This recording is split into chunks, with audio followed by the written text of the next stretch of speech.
You are watching Live OK Television. Life OK समाचारको साथमा Jiva live to your style wellness मल natural way to improve your health. नमस्कार, Life OK समाचारमा स्वागत छ। सुरुमा मुख्य समाचार। मेयर र उपमेयरको बाँडफाँडमा सहमति। राप्रपाले स्थानीय निर्वाचन केन्द्रित घोषणापत्र सार्वजनिक। गभर्नर महाप्रसाद अधिकारी नियमित काममा।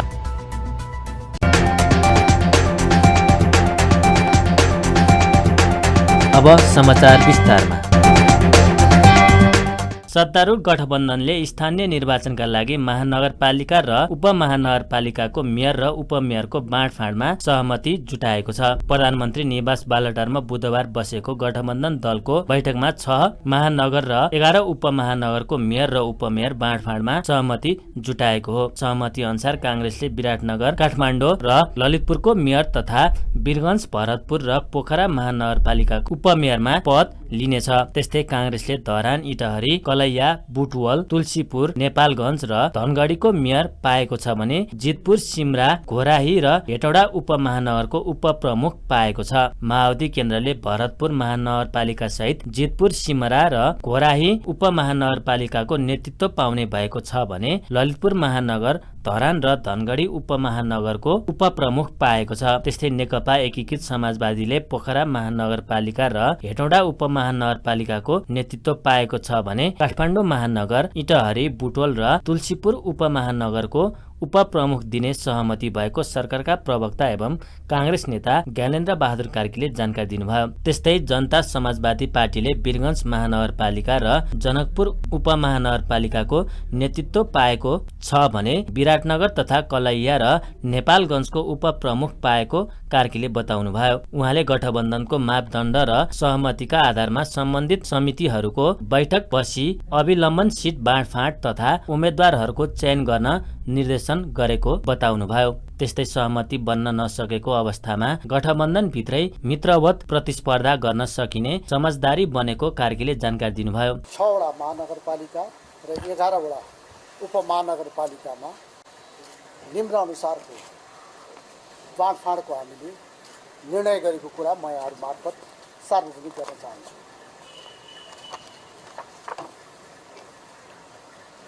नेपाली काङ्ग्रेस तर्फबाट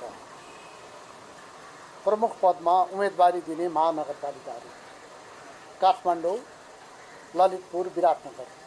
प्रमुख पदमा उम्मेदवारी दिने उपमहानगरपालिकाहरू धरान, इटहरी, कलैया, बुटवल, तुलसीपुर, नेपालगञ्ज, धनगढी। प्रमुख पदमा उम्मेदवारी दिने उपनगरपालिकाहरू जितपुर, सिमरा, घोराई, हेटौडा र जनकपुर। नेकपा माओवादीको तर्फबाट प्रमुख पदमा उम्मेदवारी दिने महानगरपालिकाहरू भरतपुर। उपप्रमुख पदमा उम्मेदवारी दिने महानगरपालिका ललितपुर। प्रमुख पदमा उम्मेदवारी दिने उपमहानगरपालिकाहरू जितपुर, सिमरा, घोराई। उपप्रमुख पदमा उम्मेदवारी दिने उपमहानगरपालिकाहरू धरान, धनगढी। नेकपा एकीकृत समाजवादीको तर्फबाट प्रमुख पदमा उम्मेदवारी दिने महानगरपालिका पोखरा। उपप्रमुख पदमा उम्मेदवारी दिने महानगरपालिका काठमाडौँ। प्रमुख पदमा उम्मेदवारी दिने उपमहानगरपालिका हेटौडा। उपप्रमुख पदमा उम्मेदवारी दिने उपमहानगरपालिकाहरू इटहरी, बुटवल, तुलसीपुर। जनता समाजवादी पार्टी नेपालका तर्फबाट प्रमुख पदमा उम्मेदवारी दिने महानगरपालिका वीरगञ्ज। उपप्रमुख पदमा उम्मेदवारी दिने महानगरपालिका विराटनगर। प्रमुख पदमा उम्मेदवारी दिने उपमहानगरपालिका जनकपुर। उपप्रमुख पदमा उम्मेदवारी दिने उपमहानगरपालिकाहरू कलैया, नेपालगञ्ज। म यो पनि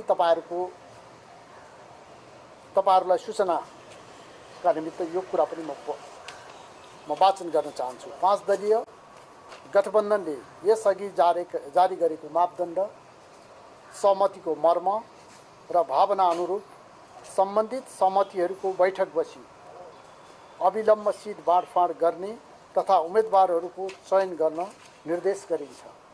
साथै सहमति बन्न नसकेको अवस्थामा 5 दलीय गठबन्धन भित्रै मित्रवत प्रतिस्पर्धा गर्न सकिने समेत समझदारी भयो। गठबन्धनको सहमति पत्रमा काङ्ग्रेस सभापति शेरबहादुर देउबा, माओवादी अध्यक्ष पुष्पकमल दाहाल प्रचण्ड, नेकपा एकीकृत समाजवादीका अध्यक्ष माधव नेपाल, जसपाका अध्यक्ष उपेन्द्र यादव र जनमोर्चाका उपाध्यक्ष दुर्गा पौडेलले हस्ताक्षर गर्नुभएको छ।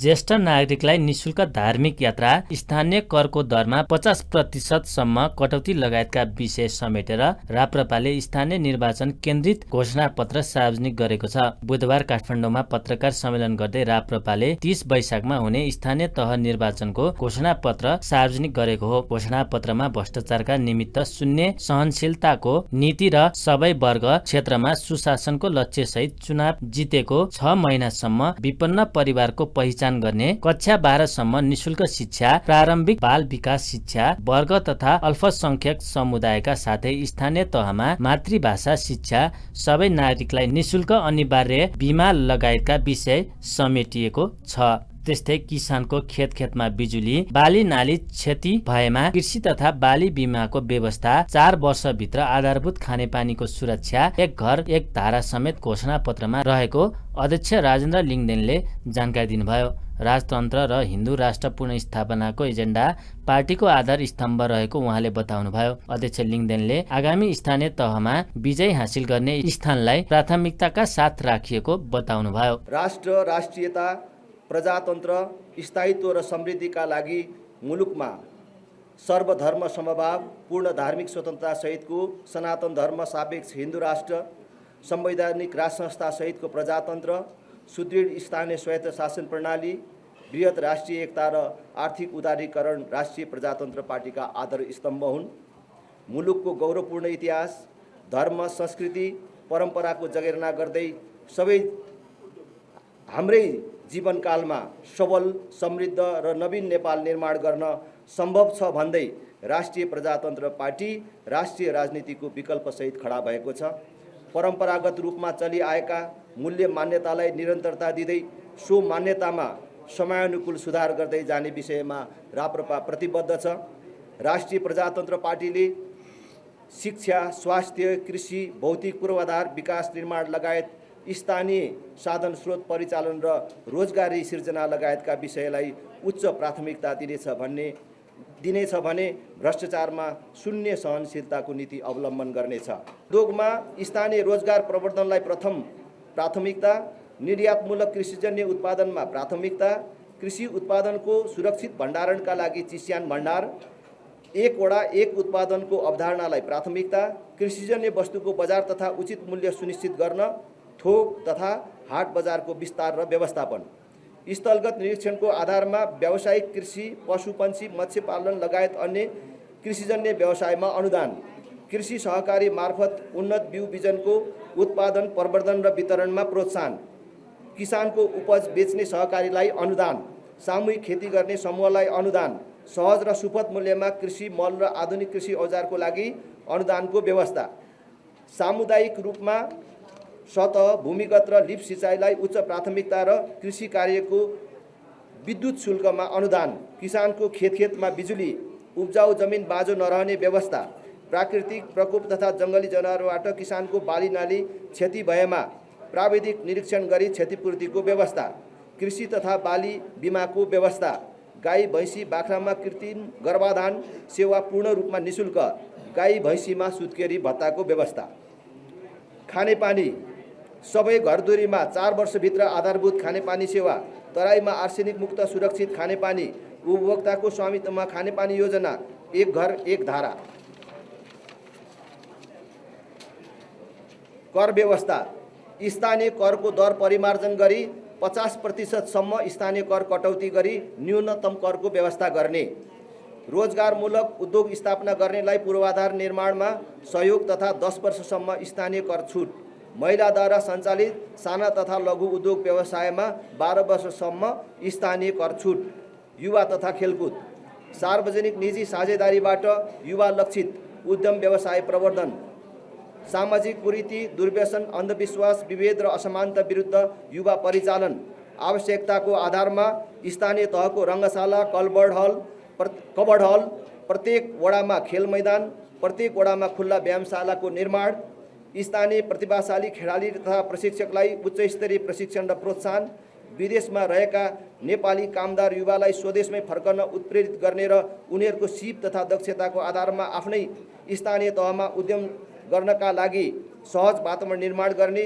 सहुलियतमा ऋण प्रदान गर्ने, निश्चित समयको लागि कर छुटको व्यवस्था गर्ने, गौशाला, गुरुकुल एवं अन्य विभिन्न धार्मिक तथा परम्परागत मान्यतामा आधारित शैक्षिक संस्थाहरूको संरक्षण, आवश्यकताको आधारमा एक स्थानीय तह एक गौशाला निर्माण, सबै प्रकारका ऐतिहासिक, पुरातात्विक र धार्मिक तथा पर्यटकीय क्षेत्र तथा संरचनाहरूको संरक्षण र प्रवर्धन, स्थानीय कला तथा संस्कृतिको संरक्षण र प्रोत्साहन, ज्येष्ठ नागरिकलाई देशभित्र निःशुल्क धार्मिक यात्राको व्यवस्था, सबै प्रकारका जातीय छुवाछुत र भेदभावको पूर्ण रूपमा अन्त्य गर्ने, सबै ज्येष्ठ नागरिकहरूले प्राप्त गर्ने सेवा सुविधा घर दैलोमा नै पुर्याउने व्यवस्था, प्रत्येक महिनाको एक पटक सबै ज्येष्ठ नागरिकहरूलाई घर दैलोमा नै आधारभूत स्वास्थ्य परीक्षणको व्यवस्था, सामुदायिक वनरलाई उपभोक्ताको आय आर्जनसँग जोड्ने र व्यवस्थित गर्ने, भूमिहीन तथा घरबारविहीन नागरिकहरूको लागि एकल तथा सामूहिक आवासको व्यवस्था।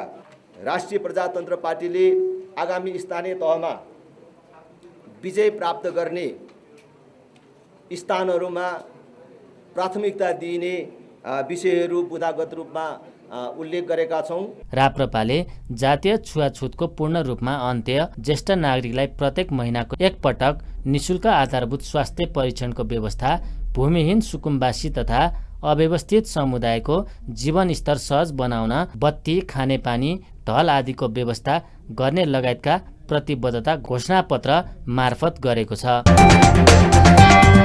सर्वोच्चको आदेशपछि नेपाल राष्ट्र ब्याङ्कका गभर्नर महाप्रसाद अधिकारी नियमित काममा फर्कनु भएको छ। मंगलबार सर्वोच्च अदालतले गभर्नरलाई आफ्नो पदीय जिम्मेवारी पूरा गर्न दिन सरकारको नाम अल्पकालीन आदेश जारी गरेपछि अधिकारी बुधबारबाट नियमित काममा फर्कनु भएको हो। राष्ट्र ब्याङ्क पुग्दा कर्मचारीहरूले अधिकारीलाई भव्य स्वागत गरेका थिए। काममा फर्किएपछि गभर्नर अधिकारीले आफूले सिस्टमका लागि आवाज उठाएको भन्दै यसमा सबैले साथ दिएको धारणा राख्नुभयो। राष्ट्र ब्याङ्क गभर्नर अर्थ मन्त्रालय व्यक्ति नभई संस्था भएकाले विभिन्न घटना परिघटनाले यस्तो परिस्थिति ल्याउने र आफू आग्रह पूर्वग्रह बिना काम गर्ने उहाँले बताउनुभयो। खास गरी यो बीचको अवधिमा नेपाल राष्ट्र ब्याङ्क केन्द्रीय ब्याङ्कको स्वायत्तता, त्यसै गरी देशको अर्थतन्त्रको सन्दर्भमा जे जति संवेदनशील रूपमा समग्र सञ्चार माध्यम, सोसाइटी, त्यसै गरी सामाजिक सञ्जाल, कतिपय अधिकांश राजनैतिक नेतृत्वहरूबाट जुन किसिमको संवेदनशीलता महसुस गरेर कन्सर्नहरू, सरोकारहरू जनाइएको छ, त्यो सबैको लागि, देशकै लागि एउटा महत्त्वपूर्ण विषय छ। अर्थतन्त्र र केन्द्रीय ब्याङ्कको सन्दर्भमा यो संवेदनशीलता सबैले बुझिदिनु भएको छ। यसै सिलसिलामा यो बिचमा घटेको घटनाक्रमको लागि मैले सम्मानित सर्वोच्च अदालत समक्ष रिट पेश गरेको थिएँ, निवेदन पेश गरेको थिएँ। त्यस सिलसिलामा हिजो मात्र सम्मानित अदालतबाट अन्तर्कालीन अन्तरिम आदेश प्राप्त भएको छ, जस आदेशअनुसार मलाई आफ्नो पदीय जिम्मेवारी केन्द्रीय ब्याङ्कको गभर्नरको रूपमा काम निरन्तर राख्ने आदेश भएको हुँदा म आज यहाँ हाजिर भएको छु। मेरो सर्वोच्च अदालत सम्मानित अदालत समक्ष पेश भएको निवेदन त्यहाँ विचाराधीन छ, यसको अन्तिम आदेश हुन बाँकी नै छ। त्यसले गर्दा यो विषयमा म धेरै कुराहरू यहाँहरूसम्म राख्न चाहन्न। जे जस्तो चाहिँ के अरे आयो रेस्पोन्स सबैबाट, त्यसको लागि म समाजका प्रत्येक तबका सबैप्रति आभार व्यक्त गर्दछु र भोलिको दिनमा मैले पेश गरेको निवेदनमाथि थप सुनवाई र कारबाही हुँदै जाँदा यो नेपाल राष्ट्र बैङ्क केन्द्रीय ब्याङ्कको स्वायत्तता, मौद्रिक नीति, मौद्रिक स्थायित्व, आर्थिक स्थायित्व सम्बन्धमा यसरी नै सकारात्मक चाहिँ सन्देशहरू आउने आशा राखेको छु। यहाँहरू सबैको सकारात्मक भाव, सद्भाव, सहानुभूति सबैको लागि म व्यक्तिगत तर्फबाट पनि हार्दिक आभार व्यक्त गर्छु। म एउटा माध्यम मात्रै हुँ, यो एउटा समग्र सिस्टमको लागि आएको आदेश हो जस्तो मलाई लाग्छ। यहाँहरूले पनि सिस्टमकै लागि, मेरो लागि भन्दा पनि सिस्टमकै लागि बोलिदिनु भएको छ। त्यसको लागि म पुनः सबैलाई धन्यवाद र आभार व्यक्त गरेर म आफ्नो जिम्मेवारीमा फर्कन चाहन्छु। धेरै प्रश्नहरूतिर त म लाग्दिनँ, तर एउटा यहाँले उठाउनु भएको विषयमा मैले दिनैपर्छ उत्तर जस्तो लाग्छ। हामी व्यक्तिभन्दा पनि हामी संस्था नै हौँ। गभर्नर, राष्ट्र ब्याङ्क, अर्थ मन्त्रालय भनेको संस्था हो। विभिन्न घटना परिघटनाले यस्ता स्थितिहरू ल्याउँछन्, तर हामीले आफ्नो जिम्मेवारीहरू निर्वाह गरिराख्दाखेरि गर्नुपर्ने समन्वय, सम्पर्क नियमित रूपमा गर्छौँ भने त्यसमा कुनै किसिमको आग्रह पूर्वाग्रह राखेर काम गर्ने भन्ने विषय हुँदैन। हामी त्यसमा सतर्क रहन्छौँ। यसअघि अर्थ मन्त्रालयले अधिकारीमाथि छानबिन समिति गठन गरेपछि निलम्बनमा पर्नुभएको थियो। त्यसपछि सर्वोच्च जानुभएका अधिकारीलाई पदीय जिम्मेवारी गर्न दिनको लागि समेत आदेश दिएको थियो। सूचना प्रविधि सम्बन्धी मेला क्यान इन्फोटेकको 27औं संस्करण बुधबारबाट काठमाडौँमा सुरु भएको छ। कम्प्युटर एसोसिएसन नेपाल महासंघको आयोजनामा काठमाडौँको बिरकुटी मण्डपमा सुरु मेलाको सञ्चार तथा सूचना प्रविधि मन्त्री ज्ञानेन्द्र बहादुर कार्कीले उद्घाटन गर्नुभयो। कार्यक्रममा मन्त्री कार्कीले सरकारले निजी क्षेत्रलाई अनुकूल हुने गरी प्रविधि मैत्री नीति बनाउने प्रतिबद्धता जनाउनुभयो। सरकारले व्यवस्थापनका काम अटोमेसन बनाउँदै लगेको जानकारी दिँदै उहाँले आगामी दिनमा सबै सरकारी काम डिजिटलाइजेसन हुने बताउनुभयो। सरकारले तयार गर्ने नीति, कानुन र नियमनहरूलाई अझ बढी परिष्कृत र कार्यान्वयन योग्य बनाउन सरकार निजी क्षेत्रसँग सधैँ हातेमालो गर्न तयार रहेको कुरा पनि म यहाँ राख्न चाहन्छु। यस क्षेत्रको विकासलाई सरकारले प्राथमिकतामा राखी यस सम्बन्धी संस्थागत व्यवस्था गर्ने क्रममा सूचना प्रविधि विभाग, राष्ट्रिय सूचना प्रविधि केन्द्र, प्रमाणीकरण र नियन्त्रणको कार्यालय जस्ता सरकारी निकायहरू गठन गरेको छ। स्वदेशी तथा विदेशी विश्वविद्यालयहरूसँग आबद्ध कलेजहरू मार्फत वर्षेनी केही हजारको सङ्ख्यामा सम्बन्धित स्नातक युवाहरू उत्पादन भइराखेका छन्। निजी क्षेत्रबाट अर्बौंको लगानीमा सूचना तथा सञ्चार प्रविधि सम्बन्धी कम्पनीहरू स्थापना भएका छन्। यसबाट हजारौं सङ्ख्यामा रोजगारी सृजना हुनुको साथै प्रत्यक्ष अप्रत्यक्ष रूपमा विदेशी मुद्रा आर्जन पनि भएको छ। सरकारी र निजी सेवा व्यवसायलाई सूचना प्रविधि मैत्री बनाउने र सबै क्षेत्रमा सूचना प्रविधिको अत्याधिक प्रयोग बढाउने उद्देश्यले सरकारले डिजिटल नेपालको अवधारणा अगाडि सारेको छ। यस अन्तर्गत विभिन्न निकायहरूले आफ्ना कार्यक्रमहरू अगाडि बढाएका छन्। कतिपय सरकारी निकायहरूलाई कागज रहित बनाउने क्रम सुरु गरेको छ। मेरो आफ्नै मन्त्रालयमा समेत कार्यालय व्यवस्थापनका अधिकांश कार्यहरू अफिस अटोमेसन मार्फत हुने गरेको छ। यसलाई क्रमशः सबै सरकारी निकायहरूमा विस्तार गर्दै लगिनेछ। वर्तमान सरकारले इन्टरनेटमा करको दर पुनरावलोकन साथै क्यान महासङ्घ लगायतका निजी क्षेत्रबाट उठाएका मुद्दाहरू हाम्रो विगतको अनुभव, विगतमा हामीले तयार पारेका नीतिहरू तथा समय अनुरूप बदलिँदो सोच अनुरूप यस क्षेत्रमा गुणात्मक विकास गर्ने नीति लिएको छ। सूचना प्रविधिको क्षेत्रमा भएको विकाससँग बढेको चुनौतीको सामना गर्न समेत सरकारले सो सम्बन्धी नीतिगत व्यवस्था कार्य अगाडि बढाएको छ। सूचना तथा सञ्चार प्रविधि क्षेत्रमा विकास भएका नयाँ प्रविधि प्रदर्शनी तथा यस क्षेत्रको विकासका लागि आवश्यक नीति, रणनीति तथा कानुनी संरचना निर्माणका निमित्त सार्थक अन्तर्क्रिया गर्ने उद्देश्यका साथ वार्षिक रूपमा क्यान इन्फोटेक आयोजना गरिएको आयोजकले जनाएको छ। क्यान इन्फोटेक आगामी 6 दिनसम्म चल्नेछ।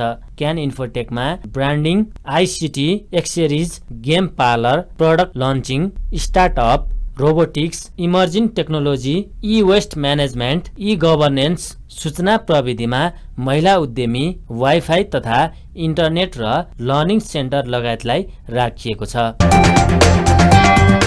नेपालमा थप 13 जनामा कोरोना संक्रमण पुष्टि भएको छ।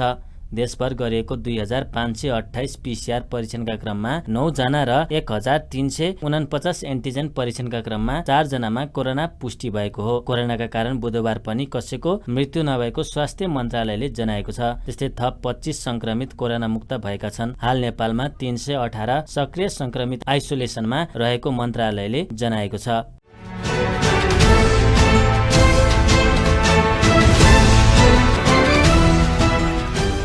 नेप्से परिसूचक 1.5% घटेको छ। S3 नेप्से 36.73 अङ्क घटेर 2320.51 बिन्दुमा झरेको छ। त्यसै गरी S3 सेन्सिटिभ इन्डेक्स 6.69 अङ्क घटेको छ भने फ्लोट इन्डेक्स 2.36 अङ्क र सेन्सिटिभ फ्लोट इन्डेक्स 1.92 अङ्क घटेको छ। नेप्से घटे पनि S3 कारोबार रकम भने सामान्य बढेको छ। S3 228 स्टकको 32,506 पटकको कारोबारमा 1 अर्ब 45 करोड 87,37,000 रुपियाँ बराबरको 35,70,000 किता सेयर खरिद बिक्री भएको छ।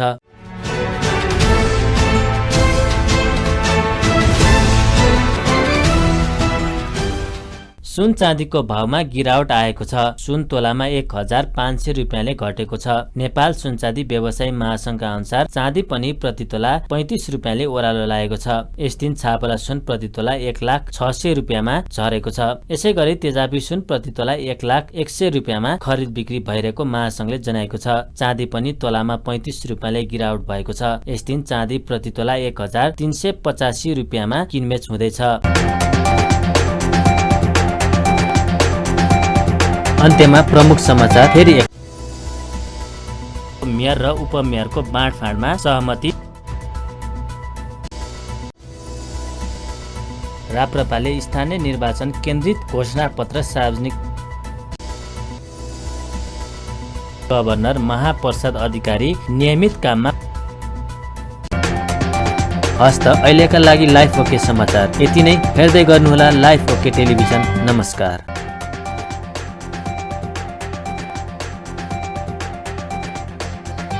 लाइफ ओके समाचारको साथमा Jiva life to your style, only small और natural way to improve your health.